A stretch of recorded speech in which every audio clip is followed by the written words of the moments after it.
नमस्ते प्रज्ञापुंज। मैं आशीष श्रीवास्तव और आप देख रहे हैं प्रज्ञापुंज चैनल साधना से समाधान। जैसा मित्रों आपको पता है कि हर हफ्ते हम एक शख्सियत या व्यक्तित्व लेके आते हैं जो कि समाज में उत्कृष्ट कार्य किए हों, जिससे कि दशा और दिशा दोनों का निर्धारण किया हो।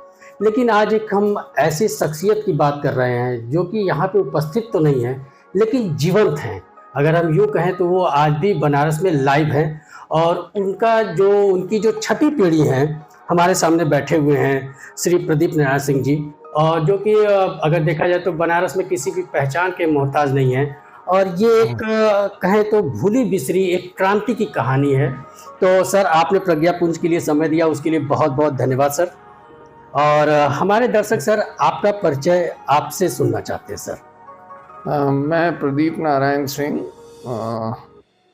जगतगंज राज परिवार का एक सदस्य हूँ और काशी राजवंश के 12वीं पीढ़ी का अंश हूँ और बाबू जगत सिंह जो कि महान स्वतंत्रता संग्रामी थे उनकी छठी पीढ़ी का अंश हूँ। जी, हम लोग अपने सवालों का सिलसिला सर शुरू करते हैं। सबसे पहला सर जो है 1799, अगर मैं आपसे ये जानना चाहूँ कि क्या ये 1857 की जो क्रांति की ये पहली बीज थी, ये भी हमारा सवाल रहेगा।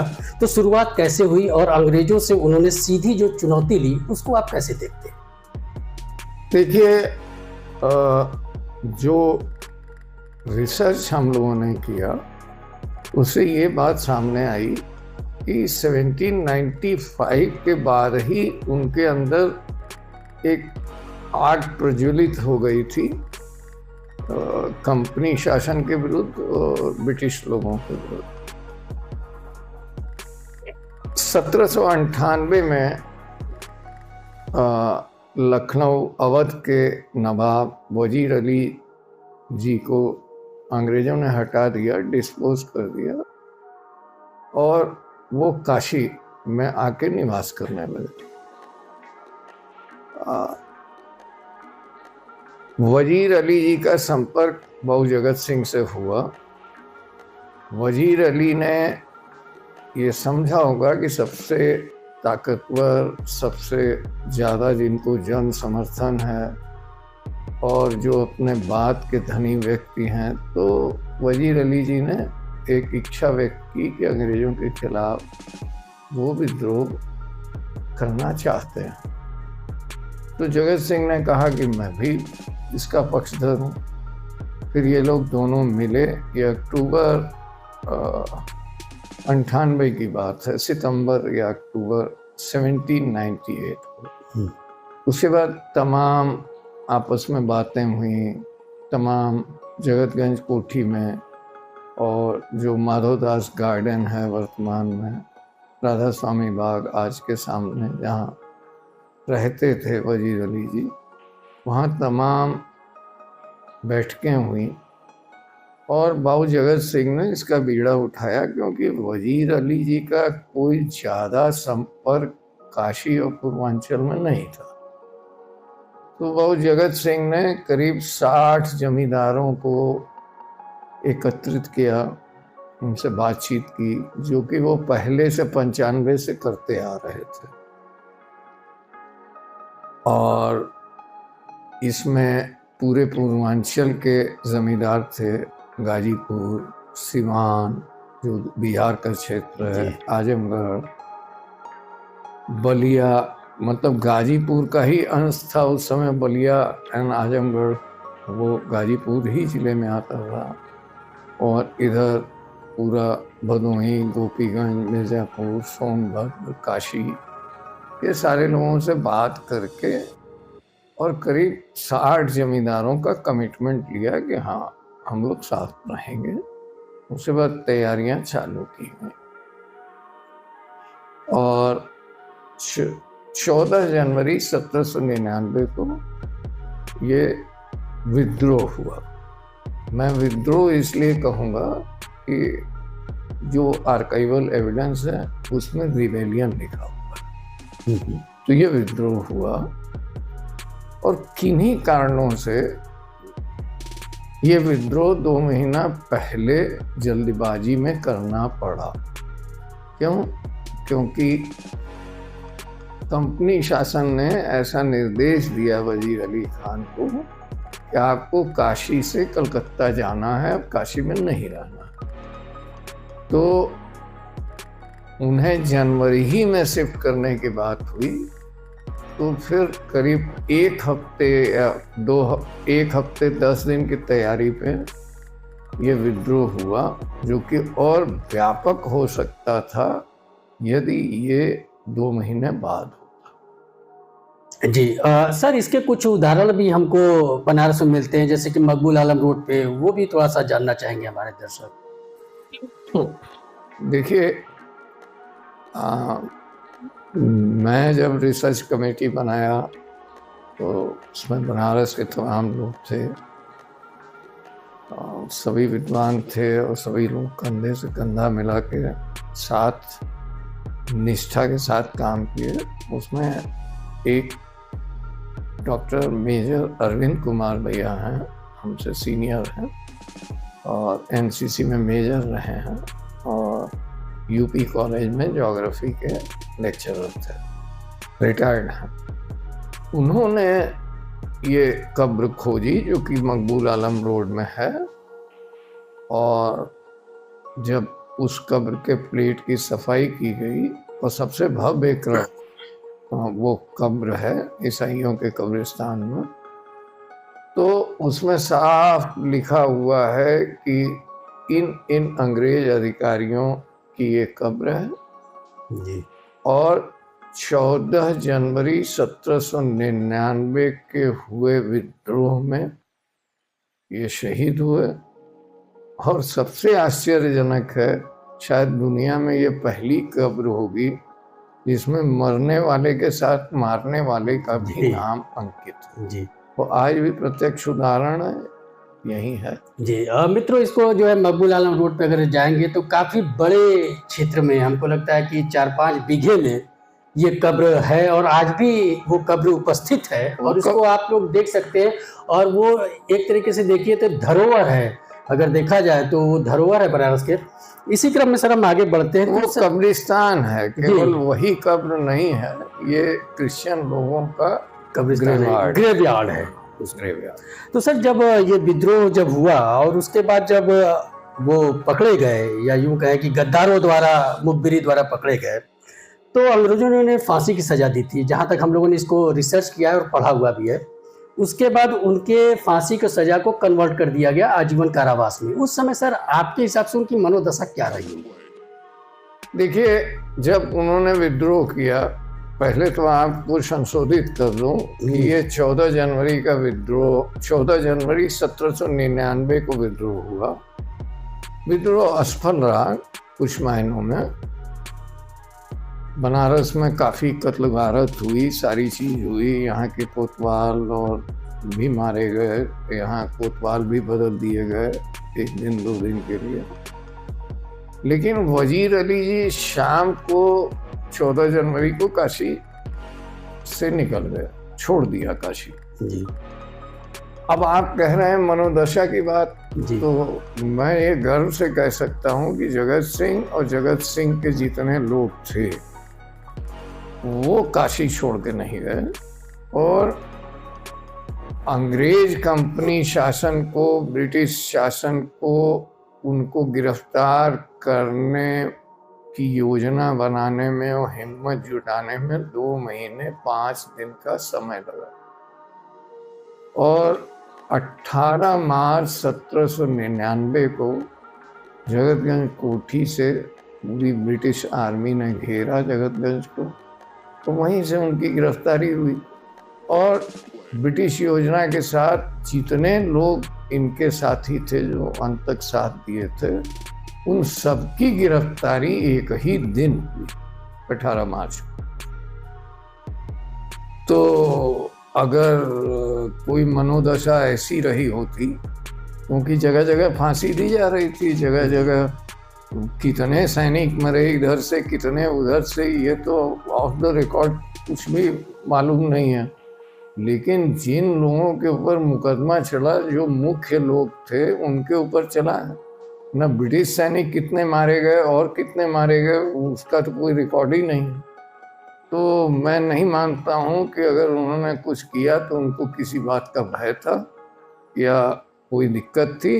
हाँ, अंग्रेजों को जरूर ये भय था कि मैं गिरफ्तार करूंगा बाबू जगत सिंह को तो इसका परिणाम क्या है। जी सर, इसमें एक सवाल ये भी आ जाता है कि जैसे कि वो अगर आजीवन कारावास हुआ तो क्या हमको सेलुलर जेल में उनकी चीज़ें मिलती हैं? नहीं, देखिए सेलुलर जेल तो उस समय बनी ही नहीं थी जी। आपकी जानकारी को सुधार कर दूं कि सेलुलर जेल 1900 कुछ में तैयार हुई है, 1901 में। तो ये तो 1799 की बात जी। और 22 जुलाई 1799 को यहाँ निजामत अदालत, जो कि हाई कोर्ट कही जाती थी, कलकत्ता से विशेष ऑर्डर आया कि निजामत अदालत काशी में बैठेगी इस विद्रोह के सुनवाई के लिए। रजिस्ट्रार जनरल ने एक ऑर्डर दिया उस समय के और काशी में सुनवाई चालू हुई जून से और 22 जुलाई को इनको फांसी की सजा, डेथ सेंटेंस सुनाया गया, क्योंकि प्रमुख योजनाकार थे ये। परदेश के पीछे से रह के सारी व्यूह रचना इन्होंने की थी। तो उस कॉन्स्पिरेंसी के लिए इनको सजाए मौत हुई निजामत अदालत से। लेकिन आपको जान के यह आश्चर्य होगा कि 22 जुलाई को इनको फांसी की सजा होती है और 23 जुलाई को वो आजीवन कारावास में बदल दी जाती है, ये कहते हुए कि ब्राह्मण को फांसी नहीं दी जा सकती है। मैं इस बात से सहमत नहीं हूँ, क्योंकि बहुत से ब्राह्मणों को फांसी दी गई थी। मेरा ये मानना है कि जगत सिंह को फांसी देने की उस समय अंग्रेजों की हिम्मत नहीं थी। जी सर, इनके व्यक्तित्व को रिसर्च करने पर ये पूछी जाती है कि सारनाथ जैसे कि इंटरनेशनल प्लेस है और ऐतिहासिक स्थल है, वहाँ पे इनका क्या संबंध था और ऐसा इन्होंने क्या खोज किया कि इतिहास की कई अध्याय बदल गई? देखिए, दुर्भाग्य रहा है कि इतिहासकारों ने जिस कारण से, या तो वो लोग उसके डीप में नहीं गए या जो अंग्रेजों ने गजेटियर में लिख दिया उसी को लेके चले।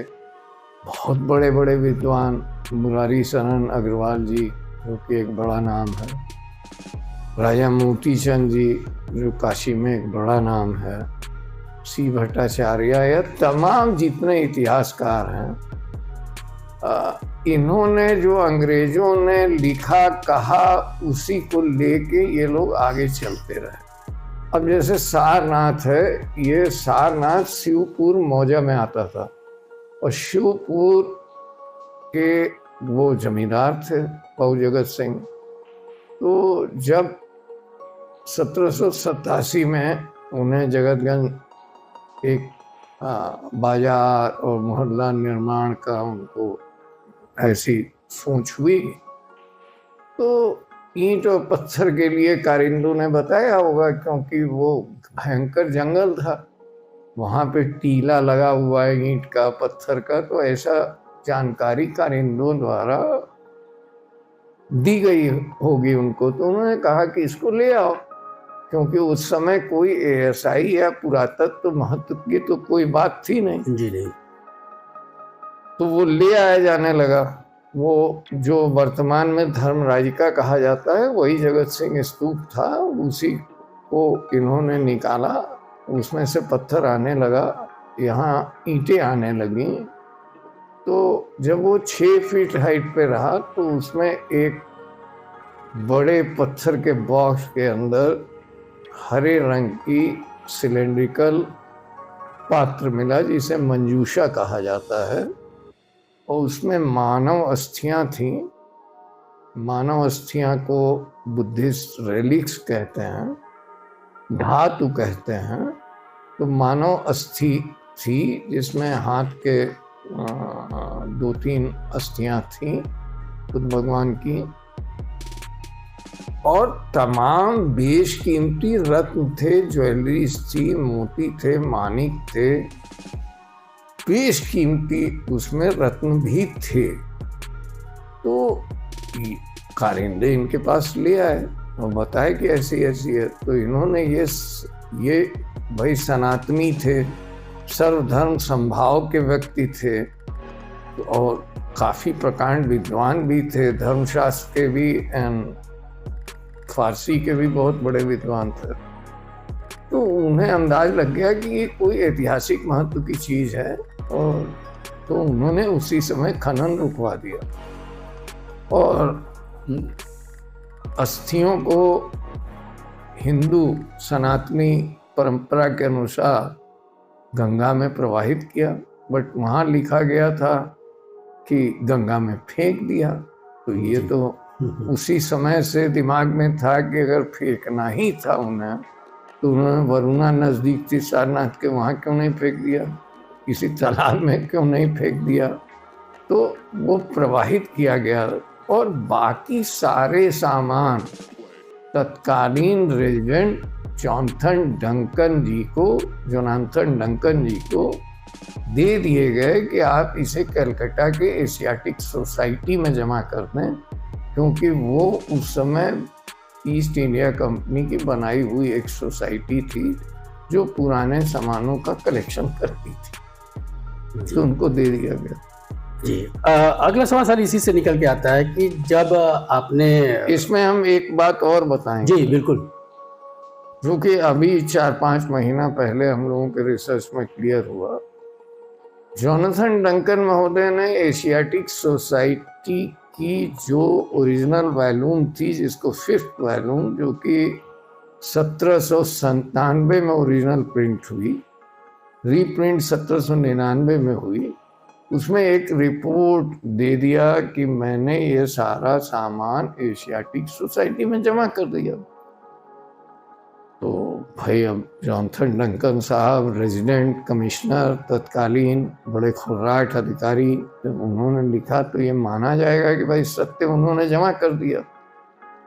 लेकिन अगर दयानंद साहनी जी, राय बहादुर दयानंद साहनी जी की 1912 की लिखी हुई किताब देखी जाए तो उसमें उन्होंने लिखा है कि अनफॉर्चुनेटली इतने बेशकीमती सामान और वो कास्केट और सब डिसअपियर हैं एशियाटिक सोसाइटी से।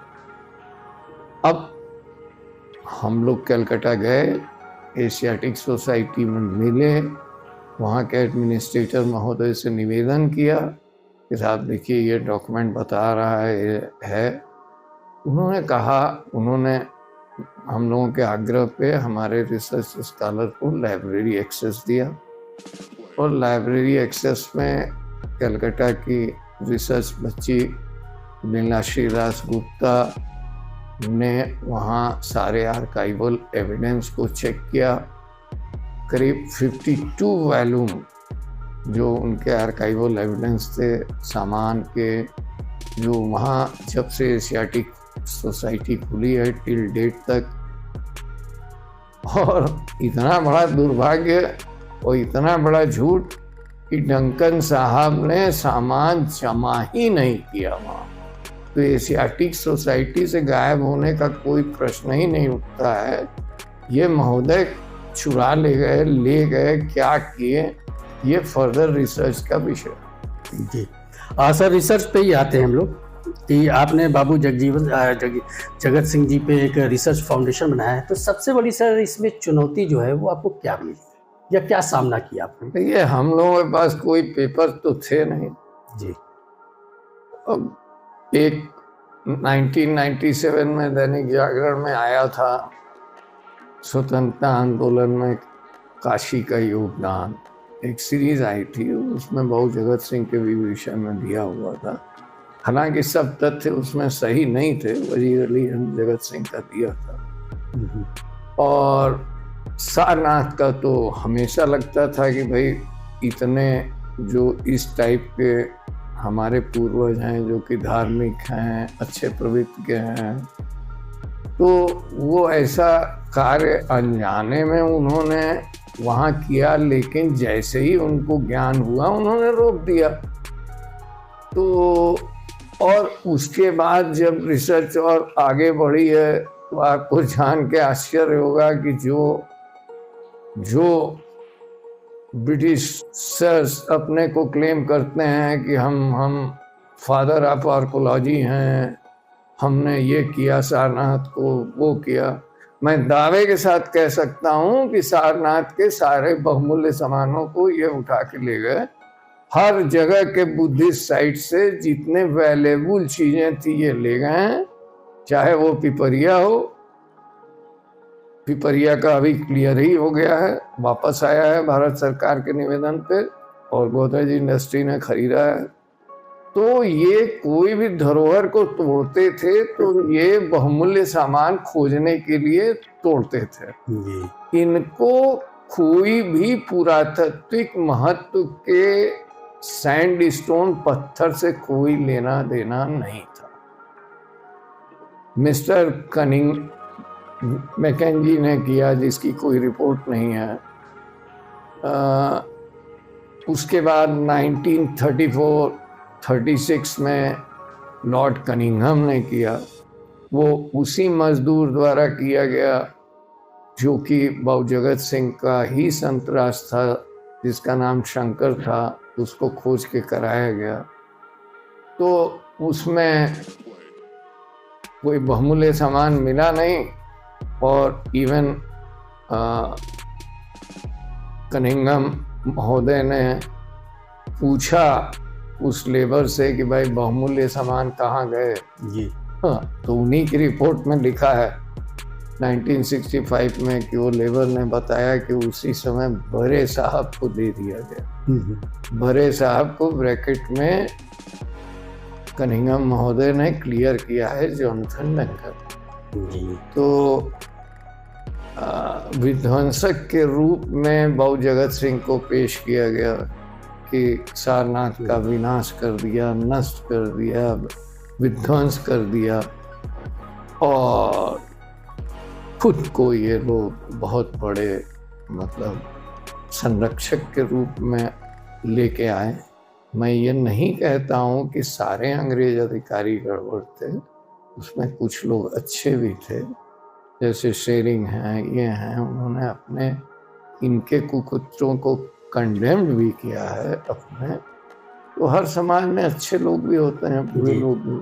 सर इसमें थोड़ा सा एक इतर मैं थोड़ा सवाल पूछ रहा हूँ, तो क्या अशोका पिलर जो मिला, तो क्या हम मान सकते हैं कि बाबू जगत सिंह जी की ही उपलब्धि थी, जो कि उसको बताया गया कि कुमार देवी द्वारा ये है? देखिए, ये मैं नहीं कह सकता हूँ, क्योंकि उन्होंने उस क्षेत्र को संरक्षित किया। 1787 से लेके 1930 के बाद तक वो जगत सिंह स्तूप ही कहलाता रहा धर्मराजी का। जी जी। तो अब आप ये समझें कि उस जगह को संरक्षित किया था। हाँ, अंग्रेजों ने जगह जगह तोड़ के वहाँ से सामान उठा के डंकन ब्रिज जो बन रहा था उसमें तमाम मूर्तियाँ, 48 मूर्तियाँ पत्थर वरना के धारा को रोकने के लिए डाली गईं। 1848 से 1852 तक क्वींस कॉलेज बना, जो कि वर्तमान में संपूर्णानंद संस्कृत यूनिवर्सिटी है। उसकी बिल्डिंग बनाने में तमाम सारनाथ से पत्थर ले आके लगाए गए। तो अगर आर्काइवल को ये महत्व देते तो वो उस स्थान के पत्थरों का इतना दुरुपयोग तो न किए होते। जी बिल्कुल सही बात मेरा मानना है। और सारनाथ एक आर्काइवल जगह है, एक पुरातात्विक महत्व की जगह है। ये तो 1787-88 में जब बाबू जगत सिंह ने वहाँ डिगिंग की, उसके बाद ही जानकारी हुई, उसके बाद तमाम लोगों ने किया। अगर हम इसी को अगले कड़ी में सब देखें तो जो शोध अभियान चल रहा है वो कितने वर्षों तक चला, और उसकी मेन उपलब्धि जो एक फिल्टराइजेशन होता है, फिल्टर्ड किया हुआ, वो क्या है? देखिए, ये 2019 में ये कमेटी बनी और फिर और लोग भी जुड़े उसमें, और 2023 दिसंबर में ये किताब द लॉस्ट हीरो आई और उसके बाद और फर्दर रिसर्च हुआ तो ये वाणी प्रकाशन से बाबू जगत सिंह की किताब आई अगस्त 2024 में। इसमें और मटेरियल है, एग्जैक्ट हिंदी रूपांतरण नहीं है, अभी भी रिसर्च चल रहा है। इस रिसर्च से काशी के इतिहास में बहुत बड़ा परिवर्तन है और देश के इतिहास में बहुत बड़ा परिवर्तन है कि 1857 एक प्रथम स्वतंत्रता संग्राम नहीं, वो लार्ज स्केल में था, बट जो 14 जनवरी 1799 को हुआ था वो भी एक स्वतंत्रता संग्राम ही का विद्रोह था। क्योंकि 1857 को भी अंग्रेज तो एक इम्यूनिटी मानते हैं, विद्रोह मानते हैं। वो संग्राम वर्ड तो भाई सरकार दे सकती है या कोई और दे सकता है, उनके हिसाब से तो वो विद्रोही हुए, रिबेलियन हुए। तो ये 58 साल पहले जी 1857 से 58 साल पहले काशी में पूर्वांचल में विद्रोह की पहली प्रॉपर सशस्त्र विद्रोह की योजनाबद्ध विद्रोह की चीजें सामने आई हैं। और ये कोई किस्सा कहानी है नहीं, ये पूरा आर्काइवल एविडेंस से चीजें हैं और ये सारे एकेडमिक जगत में सारे प्रोफेसर लोगों को दी गई हैं और करीब करीब सभी लोगों ने अप्रिशिएट किया है। तमाम जर्नल्स में इसके रिव्यू हुए हैं, विदेशों में रिव्यू चल रहे हैं। तो एक तरीके का इतिहास परिवर्तित हुआ जी, और सारनाथ का भी परिवर्तित होगा, ऐसा मेरा विश्वास है। सर इसी रिसर्च पे ही अगली जो हमारी सवाल है कि बाबू जगत सिंह रिसर्च फाउंडेशन के तहत परियोजनाओं या प्रकाशों पे जो काम हो रहा है उस पे जिसमें कि आने वाली पीढ़ियां को कितनी गहराई से योगदान होगा उसमें? देखिए, मैं आने वाली पीढ़ियों को तो यही निवेदन करूंगा कि वो किताब को पढ़ें, जानें, अपने देश को जानें, अपने पूर्वजों को जानें। क्योंकि देखिए, अब बाबू जगत सिंह सिर्फ मेरे पूर्वज तो रह नहीं गए, बिल्कुल सही। वो तो जाति धर्म से ऊपर उठ के एक ऐसे व्यक्तित्व थे जो कि सबके हैं, पूरे देश के हैं, केवल मेरे तो हैं नहीं। जैसे अब चंद्रशेखर आज़ाद हुए, भगत सिंह हुए, या राजगुरु हुए, या अशफाकुल्ला खान हुए, तो ये तो सामान्य से उठ के हैं और किसी व्यक्ति विशेष के नहीं रह गए, देश के हुए। तो उस समय के इतिहास में दिक्कत क्या है जो हमें समझ में आया है कि मॉडर्न हिस्ट्री पीरियड में काम थोड़ा सा करने की आवश्यकता है। शिक्षण संस्थाओं को, जो वर्तमान पीढ़ी है, अच्छे रिसर्च स्कॉलर्स को उस पीरियड में काम करने की आवश्यकता है। मैं यही निवेदन करूंगा आने वाले रिसर्च स्कॉलर से, यंग रिसर्च स्कॉलर से, कि इस क्षेत्र में देश में काम होना चाहिए। बहुत से नायक नायिकाएं निकलेंगी, जैसे बाबू जगत सिंह आए हैं, ऐसे और भी प्रदेशों में, देश में चीज़ें निकलेंगी जो कि इतिहास के गर्त में डूबी हुई हैं। और जिस समय ये सारी चीज़ें आएंगी तो वो एक सच्ची श्रद्धांजलि होगी बाबू जगत सिंह के लिए और उन तमाम शहीदों के लिए जो शहीद हुए हैं उस समय। ये लास्ट सवाल सर, क्योंकि आपका समय काफ़ी कीमती है, आपके अनुसार इसके बाद अभी मैं थोड़ा सा एक चीज़ और, क्योंकि सर सुनने में जो हमारी रिसर्च टीम आई है कि जो भारतीय पुरातत्व सर्वेक्षण विभाग है वो तो ये मानने को तैयार हो गई है कि खोज जो है वो इन्हीं की द्वारा दी गई है, तो ये कब तक सर रिलीज होगा? देखिए, ये मैं नहीं कह सकता हूँ, ये उनका विषय है, जो कि मेरा काम है तथ्यों को अवगत कराना। वो कब निर्णय लेंगे? एक प्लेट तो बदला है उन्होंने धर्मराजिका का जो गलत लिखा हुआ था, अब पूरा सारनाथ का उन्हें बदलना है। जगत सिंह को महत्व देना है, अंग्रेजों का महत्व को कम करना है, तो ये तो आर्कोलॉजिकल सर्वे ऑफ इंडिया स्वयं में एक सक्षम संस्थान है। वो हर तरीके से हर कसौटी पे देख के हमें आशा नहीं पूर्ण विश्वास है कि वो शीघ्र करेगा। अब क्या करेगा ये तो कॉन्फिडेंशियल चीज़ है, ये तो भाई गवर्नमेंट की चीज़ है, मैं कैसे कह सकता हूँ इस पर। जब करेगा तो सभी को जानकारी होगी। बिल्कुल सर लास्ट सवाल ये है कि आपके अनुसार आज की पीढ़ी को बाबू जगत सिंह जैसे वीर स्वतंत्रता सेनानियों से क्या मतलब प्रेरणा लेनी चाहिए सर? देखिए,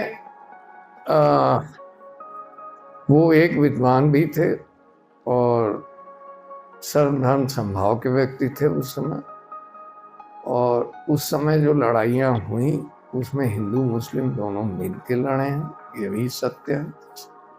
तो मैं यही कहूँगा कि मिलजुल के वो एक सच्चे इंसान के रूप में वो थे, तभी उनको इतना समर्थन मिला था। आपको जान के आश्चर्य होगा कि उसमें जब किताब कोई पढ़ेगा तो देखेगा, वो पूरी योजना बनी थी। टोटल 81,000 आदमियों से कमिटमेंट लिया गया था कि फर्स्ट फेज में इतने हजार आदमी आएंगे, सेकेंड फेज जब सक्सेस होगा फर्स्ट फेज तो सेकेंड फेज में इतने जुड़ेंगे, थर्ड फेज में टोटल 1 लाख आदमी जुड़ जाएंगे। तो ये सब आर्काइवल एविडेंस है।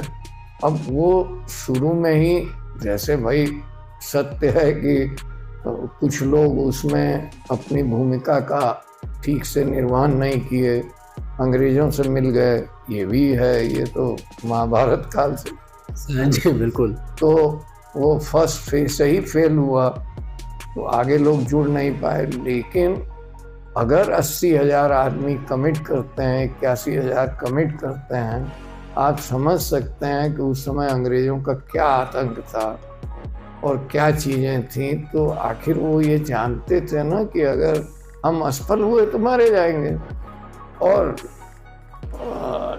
2.5 महीना लग गया गवर्नर काउंसिल को ये डिसाइड करने में, 23 जुलाई से लेके और 18 अक्टूबर तक, कि जगत सिंह जी को कहाँ रखा जाए।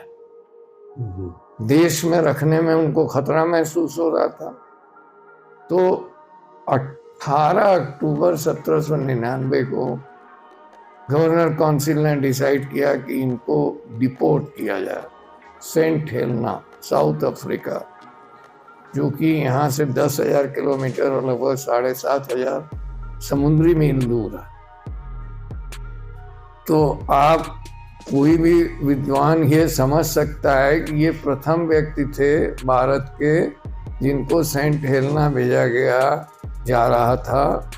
और सेंट हेलेना प्रसिद्ध हुआ है जब 1815 में नेपोलियन बोनापार्ट को हार के पराजय के बाद वहाँ कैद किया गया।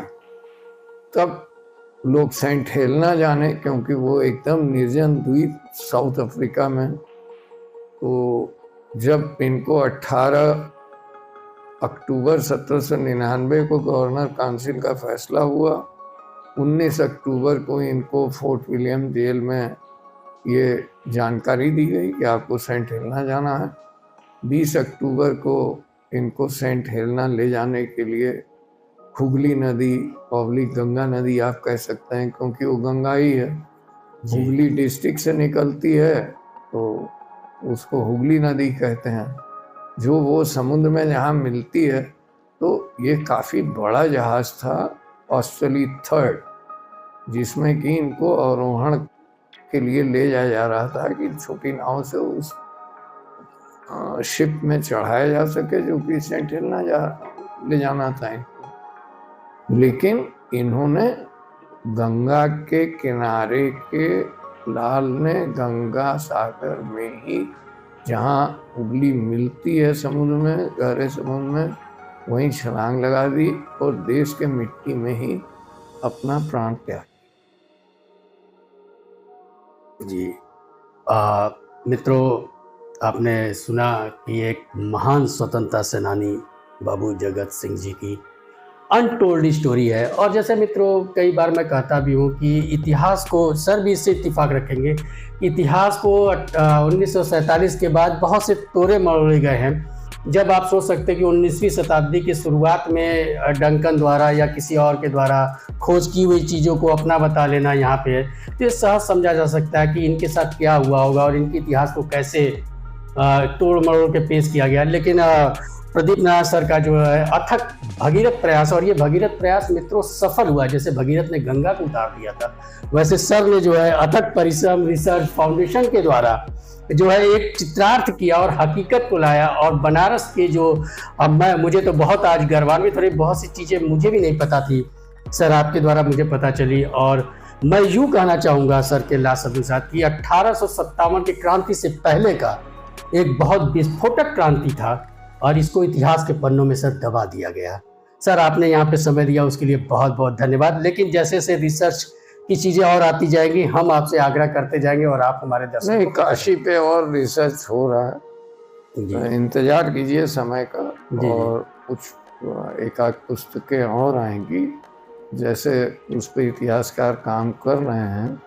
तारीख़ बनारस, तोहफ़ा ताज़ा और बलवंत नाथ, जो कि एक आर्काइवल एविडेंस माना जाता है, उस पर भी काम हो रहा है कि इतिहास के इतर उसमें क्या चीज़ें लिखी गई हैं, क्या चीज़ें सही हैं, क्या चीज़ें गलत है, इतिहास क्या कहता है, उसमें क्या लिखा गया है।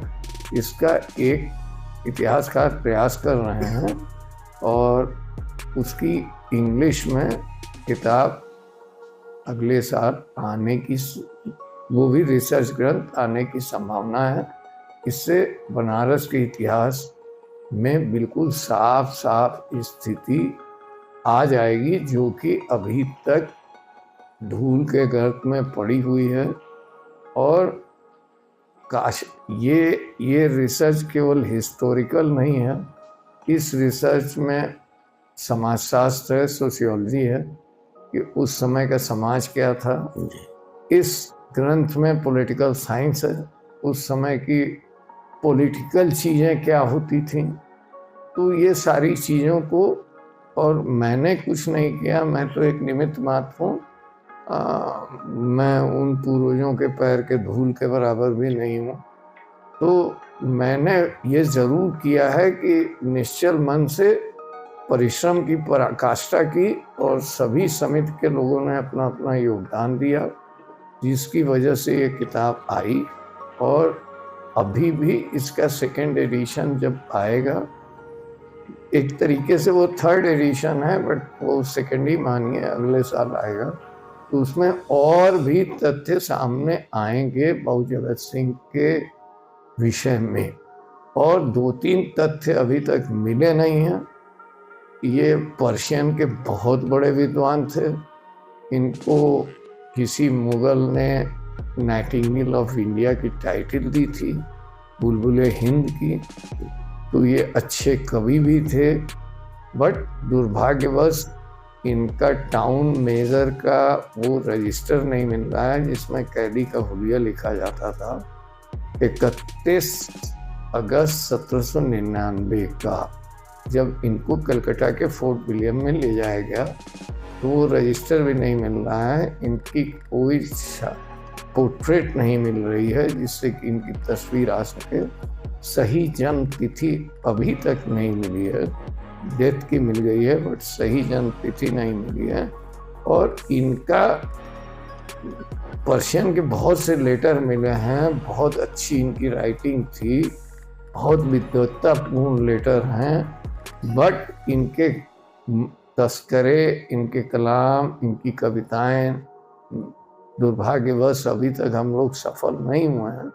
सर्च चल रहा है, क्योंकि कारण ये था कि 18 मार्च 1799 को जो ज़रूरी कागजात थे वो लेने के बाद 1.5 बुलकॉट कागजात यहाँ से गए थे, बाकी कोठी में आग लगा दी गई थी। इनकी लाइब्रेरी विश्व स्तरीय थी जिसमें तमाम ग्रंथ थे, सब आग के हवाले कर दिया गया।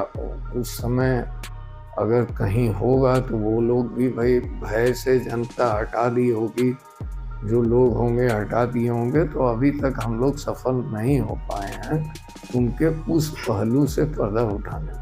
जी सर, प्रज्ञापुंज चैनल हार्दिक शुभकामना देता है कि जल्द से जल्द हम लोग को अपनी विरासत पता चले, और ये सबसे बड़ा हम लोग के लिए दिवाली और दशहरा तब होगा जब सारनाथ में पूरा लिखा रहेगा कि इसकी खोजकर्ता जो है बाबू जगत सिंह जी हैं। और ये सबसे बड़ा हमारे चैनल और बनारस और मुझे लगता है कि पूरे भारतवर्ष के लिए, जम्बूद्वीप के लिए ये बहुत बड़े उत्सव का दिन रहेगा। नेचुरली मैं प्रज्ञा को धन्यवाद दूंगा कि मुझ जैसे व्यक्ति को आपने आमंत्रित किया, एक साधारण व्यक्ति को, और बाबू जगत सिंह के बारे में आप इसको अपने चैनल पे चला रहे हैं, इसके लिए मैं और पूरी रिसर्च टीम की ओर से आपको हृदय से धन्यवाद देता हूं। और देखिए भविष्य में सारनाथ आएगा, और मैं ये भी बताना चाहता हूं कि बहुत बड़ी साजिश है ये अंग्रेज़ों की। पहले तो इन्होंने हिंदू मुसलमान को लड़ाया 1857 के बाद, उसके बाद इन्होंने बुद्ध धर्मावलंबियों को ये बताया कि सनातनी आपके विरोधी हैं, जबकि हम लोग हमेशा बुद्ध भगवान को हाथ जोड़ते हैं, हर हिंदू जोड़ता है, भगवान मानता है। तो ये सब साजिश है समाज को तोड़ने की, समाज को करने की, और ये साजिश नाकाम हुई है सारनाथ से। और मैं सबसे आग्रह करूंगा कि बोधगया में, नालंदा में ये सब आर्काइवल एविडेंस चेक होने चाहिए मॉडर्न हिस्ट्री के। ईस्ट इंडिया कंपनी के दूध का दूध और पानी का पानी अलग हो जाएगा। हर जगह इन लोगों ने अपने स्वार्थ से, अंग्रेजों ने, और बहुमूल्य सामग्री, सोना की चिड़िया हमारी कंट्री कही जाती थी, उसको लूटने के लिए उपयोग में किया है। और हम लोगों का वो दिन तब सार्थक होगा जब हम लोग उस खोए हुए कास्केट को दुनिया के किस म्यूजियम में रखा है, बुद्ध भगवान की, जिसमें पवित्र अस्थियां थीं और उनके परिवार की ज्वेलरी रखी हुई थी, वो हम लोग वापस लाने में सफल होंगे। तो वो दिन ज़्यादा ऐतिहासिक होगा भारत के लिए और हम सारे भारतवासियों के लिए। बस सर एक ही रिक्वेस्ट, आग्रह के साथ है, जब भी अगर प्रज्ञापुंज को आवश्यकता पड़ी या इसकी जानने के लिए महान स्वतंत्रता सेनानी को, तो आप हमको समय जरूर देंगे। मैं पूरी कोशिश करूँगा जी। तब तक के लिए थैंक यू सर, धन्यवाद। बहुत बहुत धन्यवाद।